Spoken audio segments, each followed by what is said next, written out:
Oi, pessoal! Então, agora vamos para a nossa segunda aula de 9 noites. E nessa aula a gente vai falar bastante sobre o enredo da obra. E a gente dividiu para que cada um de nós, eu falasse sobre o narrador, o Jefferson falasse sobre outro, para ajudar vocês também a terem essa percepção bem delimitada, apesar de que é bem óbvio na leitura do livro. Então, primeiro vamos recapitular o que nós tivemos na aula 1. Nós vimos alguns vídeos que nos fez refletir um pouquinho sobre a realidade versus a ficção. Nós também estudamos um pouquinho sobre o Bernardo de Carvalho em 9 noites, de uma forma bem resumida. Vimos um pouquinho sobre a contextualização da obra e alguns temas de estudo que poderíamos ter com o livro 9 Noites. Então, agora o Jefferson vai começar com o capítulo 1, falando do narrador, o Manuel Perna, e o que ele tem para nos contar sobre essa história. Então, vamos lá. Olá, tudo bem com vocês? Sejam bem-vindas e bem-vindos. Eu sou o professor Jefferson Braga, o JB, professor de Língua Portuguesa e Literatura. Agora a gente vai começar a fazer uma imersão na obra literária. Mas antes disso, eu queria reforçar para vocês que o conteúdo da primeira aula está na descrição do vídeo da primeira aula e está lá na sala virtual para vocês acessarem, tá? Então a gente vai começar a falar um pouquinho da obra, né? Nos capítulos do Manuel Perna eu deixei alguns excertos do texto, né? Não vou ler para não ficar maçante. O material, a ideia é disponibilizar para vocês entenderem que a interpretação a gente está tirando do texto. Eu vou comentar os excertos, não vou lê-los, tá bom? Então a professora Luana pontuou, né, que temos dois narradores, né? Diria dois narradores oficiais, porque a gente poderia ter um terceiro, né? A gente tem o protagonista, Boel Quinn, que deixou 7 cartas e por meio dessas cartas ele também narra. Então a gente poderia seria uma biografia dupla, né? De duas pessoas fazendo uma biografia e o próprio biografado fazendo a sua autobiografia também. Além de algumas vozes que também ajudam a construir a narrativa. Isso é um elemento da obra que é comum na obra literária contemporânea, né? Essa pluralidade, essa quantidade, essa narratividade meio diversificada, não fica só com um personagem. Sobre nossa personagem, né, o Manuel Perna, eu vou ler os capítulos atribuídos ao Manuel Perna, a professora Luana vai ler os capítulos atribuídos ao jornalista e nós vamos dividir essa narrativa. Os capítulos em algumas publicações vocês vão ver que ela vem em itálico. Então no livro não vem escrito quem é quem, ele só vem que em algumas publicações vem em itálico. Essas publicações que vocês veem em itálico são as narrativas do Manuel Perna e a escrita normal, né, em letra normal de imprensa, é a fala do narrador jornalista. Vamos lá para o primeiro capítulo? Vamos ver o que nos aguarda. Que bom que você veio. Isto aqui é para quando você vier. É preciso estar preparado. Alguém terá que preveni-lo. Vai entrar numa terra em que a verdade e a mentira não têm mais os sentidos que o trouxeram até aqui. Profunda, né? É assim que a obra é aberta. E isso já nos remete ao que a gente viu um pouquinho na aula anterior, né? Daquela questão da história, da relação entre a verdade e a mentira ser uma linha muito tênue, né? A gente não sabe até que ponto a gente via lá essas dúvidas no The Crown, né? Meu Deus do céu, será que aquilo aconteceu? Será que teve traição? Será que não teve? Será que o príncipe não se ajoelhou para a rainha? Será que alguma coisa pode ter acontecido? A questão do Zico, será que realmente aquilo foi daquele jeito? Então isso é muito visto na obra. A obra 9 Noites ela vai fazendo essa relação entre a verdade e mentira, mas praticamente o tempo todo. Então, nós temos alguns excertos aí tirados da obra, né, do nosso escrito pelo Manuel Perna. Ele é um narrador epistolar, ele escreve cartas para um destinatário específico, que a gente vai tentar verificar se a gente consegue saber quem é ao longo da obra. E ele é um narrador homodiegético, ele é um narrador que, ele, apesar de não ser a protagonista, ele é uma personagem secundária, mas uma personagem secundária que interfere e bastante na história. Por meio dele a gente vai saber muita coisa que ele sabe, muita coisa que aconteceu, muita coisa que pode ter acontecido e muita coisa que ele também não sabe. Ele prepara esse destinatário, ele fala, pergunte para os índios, pergunta isso, a mesma coisa, a mesma pergunta, num dia, no outro, no outro, no outro, no outro, eles sempre vão te responder coisas diferentes. Então, como você saber o que é verdade, o que é mentira? E aí ele fala, a verdade está perdida entre todas as contradições e os disparates. A gente não sabe até que ponto a memória da pessoa. Às vezes a gente acha que lembra de uma coisa de um jeito e aquela coisa não aconteceu daquele jeito, né? A obra trata também bastante com essa coisa de memória, o que é memória e o que é ilusão, né?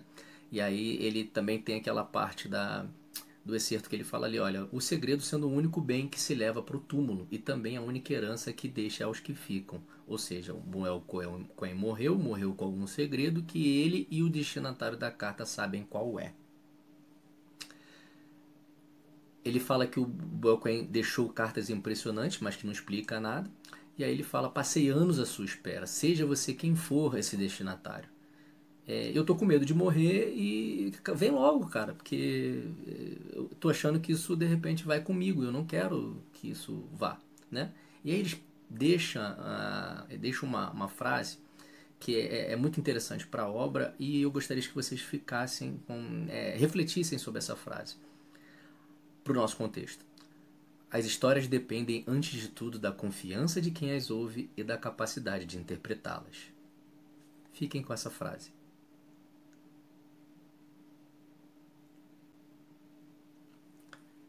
Gente, a gente já falou sobre isso, né? Nada na literatura é de graça. E a gente tinha que pensar um pouquinho por que o autor colocou essas primeiras publicações com a escrita do narrador em itálico. Beleza, é para marcar quem é o narrador e quem é o outro narrador. Mas você veja, perceba que vai um pouquinho além disso, né? Essa escrita curva, ela parece uma coisa artesanal, né? Uma coisa que você faz, você se envolve mais do que você simplesmente digitar no computador. Então essa escrita do jornalista ela é mais distanciada, enquanto a escrita do Manuel Perna ela é mais próxima. E isso se reflete também no que está sendo dito pelo narrador. Né? Você vê que ele fala assim, fui o único a ver nos olhos dele o desespero que tentava dissimular, mas nem sempre conseguia. Então é carregada de emoção. Também a fala, ela é mais, vocês vão ver que a escrita dele é um pouco diferente da escrita do narrador jornalista, e eu espero que vocês percebam isso e a gente vai comentar isso aí lá no final dessa aula, tá bom? Agora fiquem com o capítulo 2 com a professora Luana. Abraço! Bom, pessoal, então agora vamos começar com o capítulo 2.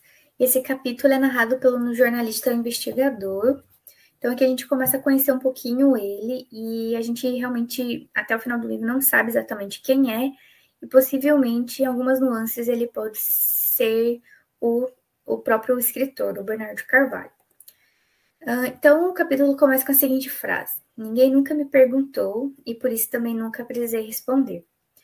Então, nesse capítulo, eu separei vários trechos. A gente vai deixar para que vocês possam olhar mais profundamente, mas a gente não vai conseguir dar conta de ler todos eles. Então, não se assuste se eu não estiver lendo algum ou outro, realmente porque não temos tempo hábil para isso. A gente tem muita coisa a falar.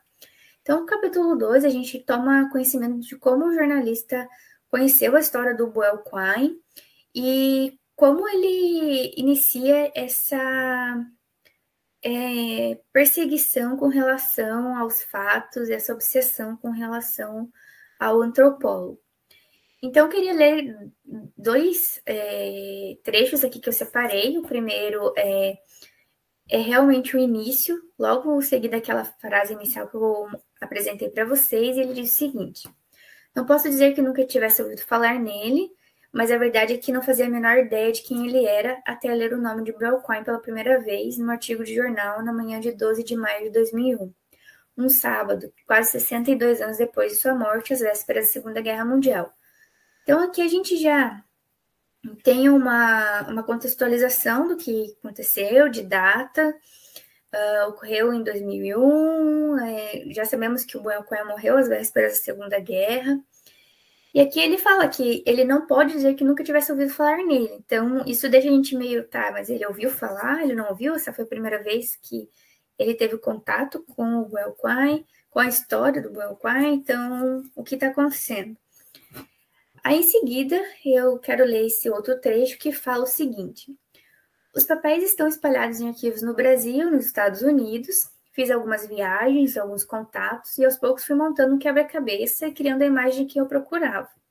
Muita gente me ajudou, nada dependeu de mim, mas de uma combinação de acasos e esforços que teve início no dia em que li, para o meu espanto, o artigo da antropóloga no jornal e eu pronunciar aquele nome em voz alta, ouvi-o pela primeira vez na minha própria voz. Então aqui ele fala sobre o processo de escrita, né, da obra. Então ele andou por vários lugares em busca de informações, ele teve contato com várias pessoas, e ele coloca que aos poucos ele foi montando como um quebra-cabeça e criando a imagem que eu procurava. Então a gente percebe que são trechos, são peças de diferentes pessoas para criar uma única imagem. Então aquela imagem ela vai ter diferentes faces, né? E por mais que seja a mesma pessoa de quem se trata, mas tem umas diferenças fáceis porque são pessoas diferentes que observam esse indivíduo. Ele também fala que ele ouviu o nome, né, pela primeira vez na própria voz. Então aqui já dá um intuito de que ele vai nos contar a história a partir da perspectiva dele e da forma que ele vai contar exatamente através do romance, através da ficção. Aí aqui a gente tem então ele se familiarizando com a história do Brauquim. Então aqui ele traz muitas questões referentes ao suicídio dele, no sentido de que ele deixa muito aberto para que a gente comece a traçar as possibilidades do motivo do suicídio. Então, aqui ele coloca que, primeiro, que o depoimentos de alunos e colegas atribuem a Benedict uma preferência por estudantes em desacordo com o mundo a que pertenciam e, de alguma forma, desajustados em relação ao padrão da cultura americana. Então, aqui a gente já vê que o Brauquim, ele era uma pessoa já desajustada. E em seguida, ele se refere a uma carta do Brauquim, que ele escreve para Heloísa Alberto Torres, que era a responsável pelo Museu Nacional do Rio de Janeiro. E ele diz o seguinte: prezada Dona Heloísa, estou morrendo de uma doença contagiosa. A senhora receberá esta carta depois de minha morte. Então aqui a gente fica na dúvida. Ele estava doente, ele não estava bem com sua posição no mundo, o que levou ele ao suicídio? Bom, então vamos continuar. Eu vejo vocês agora no capítulo 4 para continuar com essa investigação. Já que você ficou, isto aqui é para quando você vier. Foram apenas 9 noites. Se agir como se ignorasse os motivos que o levaram ao suicídio, foi para evitar o inquérito. Gente, para evitar ficar maçante, em vez de ficar lendo todos os excertos, tá no slide, vocês vão ter acesso a ele na descrição do vídeo, lá na sala da turma também. Então eu vou ler algumas partes aqui só para a gente extrair alguma coisa, tá bom? Não teria podido responder a nada, Manuel Perna. O silêncio foi o peso que carreguei durante anos enquanto estive à sua espera. Teria ido eu mesmo se soubesse que entre aquelas cartas eu lhe enviava a sentença de morte. Ele mandou o irmão dele entregar as cartas para o Buell e acabou no que deu, né? Esperava uma resposta. Eu já não tenho dúvidas de que era a sua resposta para o destinatário da carta. Os índios disseram que ele passou a viver num estado de absorção terrível depois de receber a última correspondência, ou seja, essa carta mudou o comportamento do Boelquen. Gente, tem algo estranho aí. O Boelquen está escondendo alguma coisa.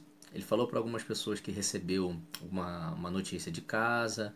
Depois, para algumas pessoas, ele falou que a mãe tinha sido abandonada pelo pai. Para outras, que a mulher dele tinha traído ele com o irmão, mas ele não tinha irmão nenhum. Não falou para os índios que ele tinha nenhuma doença. O Manuel Perna percebeu que ele era um homem atormentado. Ele era meio confuso. E já não se sabia se na véspera da partida dele, né, ele estava bastante apreensivo, e aí o pessoal não sabia se era por ele não saber o que estava esperando ele, ou se ele já sabia, né, se ele já estava partindo com aquele intuito de morrer naquele local, daquele jeito. Ficamos agora com o capítulo 4 com a professora Luana. Até mais! Bom, pessoal, então agora a gente vai para o capítulo 4 e eu também vou ficar com vocês no capítulo 5, porque dessa vez não vai ter um intercalamento entre os narradores. O capítulo 4 e o capítulo 5 são do narrador, jornalista e investigador. E no capítulo 4, ele inicia: ninguém nunca me perguntou, e por isso também nunca prezei responder. Todo mundo quer saber o que sabem os suicidas. E aqui ele volta a tentar entender o porquê do suicídio. E ele acha que foi uma morte passional, uma morte em que a pessoa estava muito emocionada por alguma coisa, muito raivosa por uma coisa e decidiu tirar a própria vida.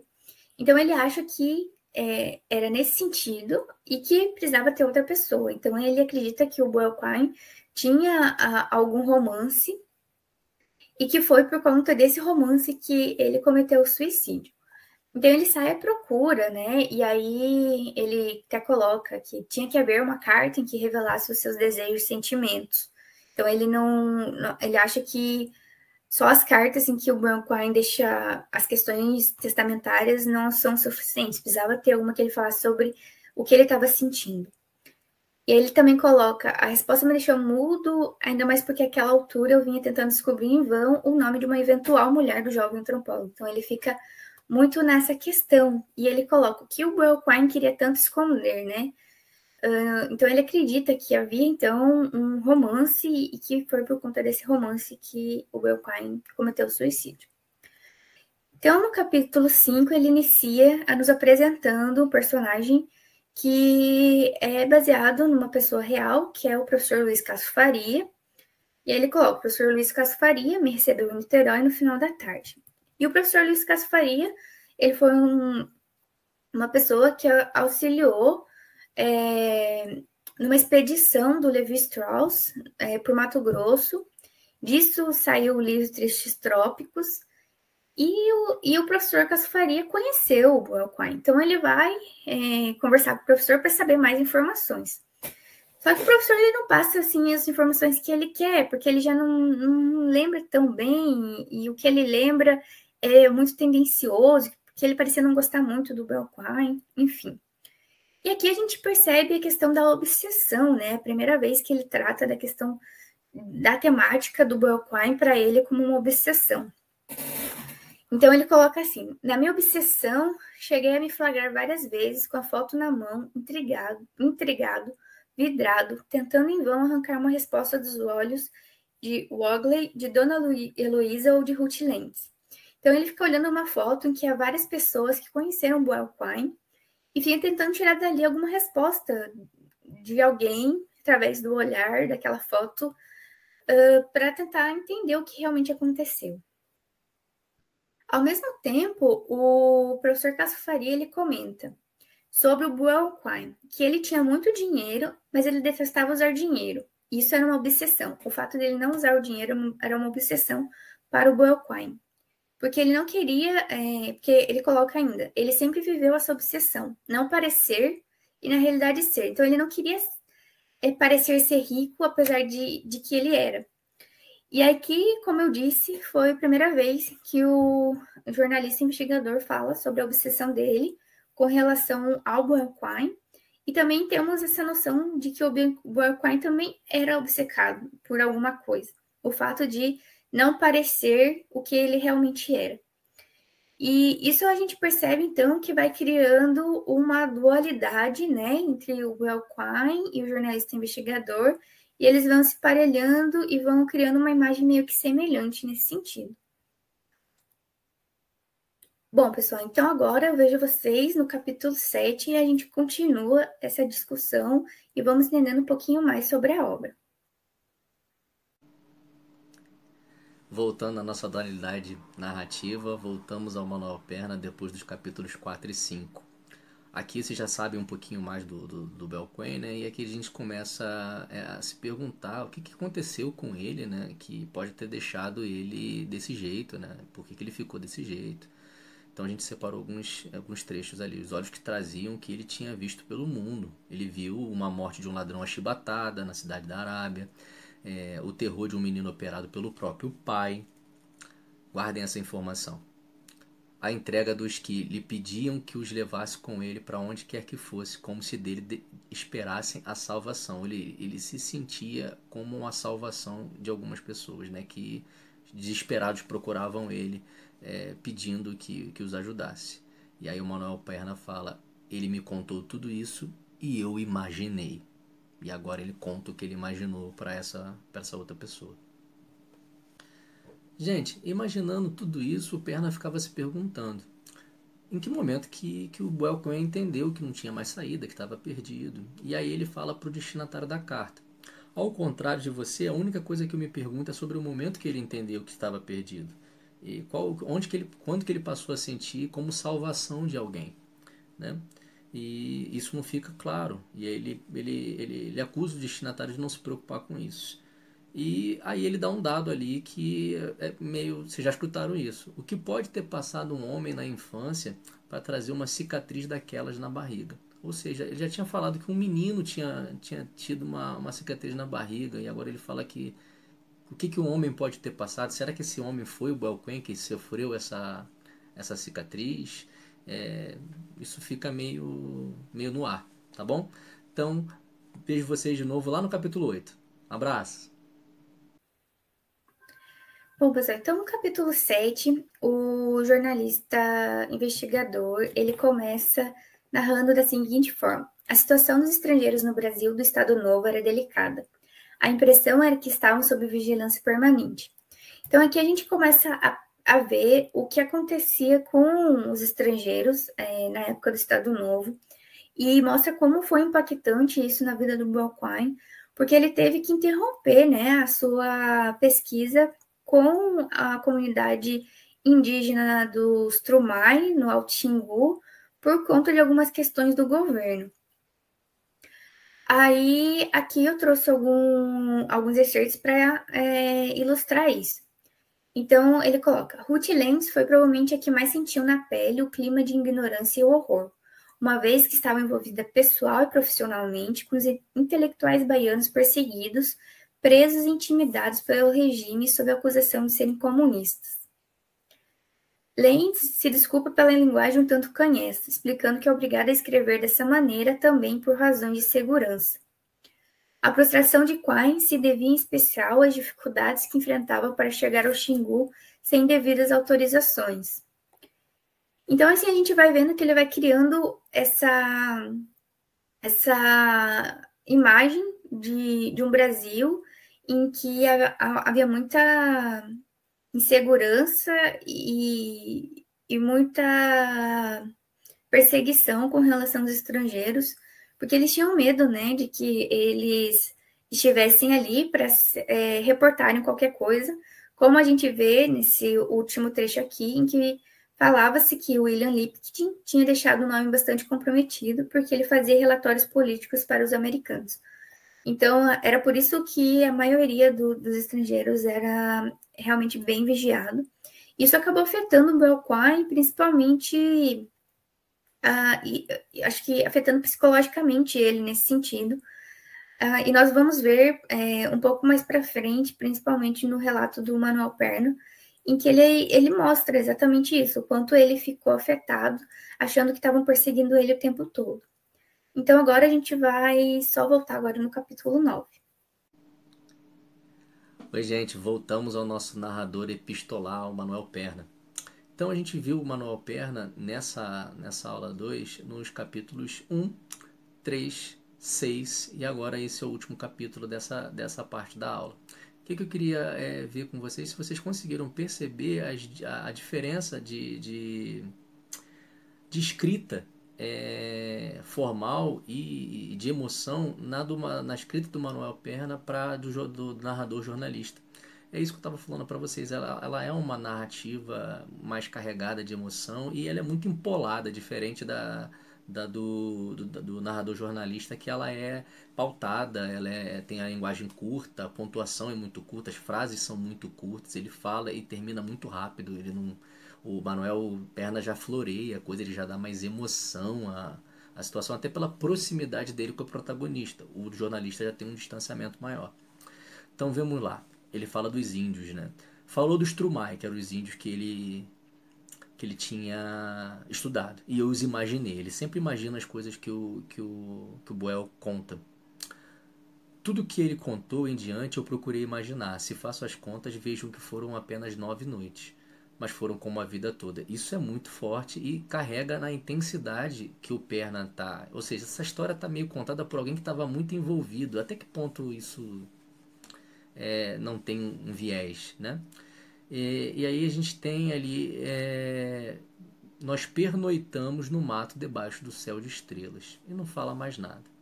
Mais embaixo ele fala o amor proibido pelas leis de sociedade de nativos. Lógico, eu acredito que esse relacionamento não seja, enfim, não vou dar spoiler, acho melhor vocês lerem.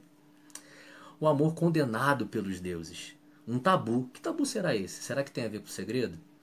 Essa é uma parte interessante. O que agora lhe conto é a combinação do que ele me contou e da imaginação ao longo de 9 noites. Ou seja, traz aquela coisa da memória que a gente às vezes acha que lembra de uma coisa de um jeito e a coisa aconteceu meio de outro, mas a gente tem a impressão que tem acontecido de um jeito, né? Tem muito a ver com isso. E aí ele fala ali embaixo da questão do mundo que o abrigasse. Um mundo o Boelken era um cara que não se encaixava. Vocês vão perceber isso. Ele era meio, ele não conseguia um lugar no mundo e aí ele vivia sempre tentando em busca desse lugar. Vamos ver agora com a professora Luana o final da nossa parte da aula 9. E aí depois na aula 3 a gente começa a falar do capítulo 10 em diante. Vejo vocês lá na aula 3. Até mais!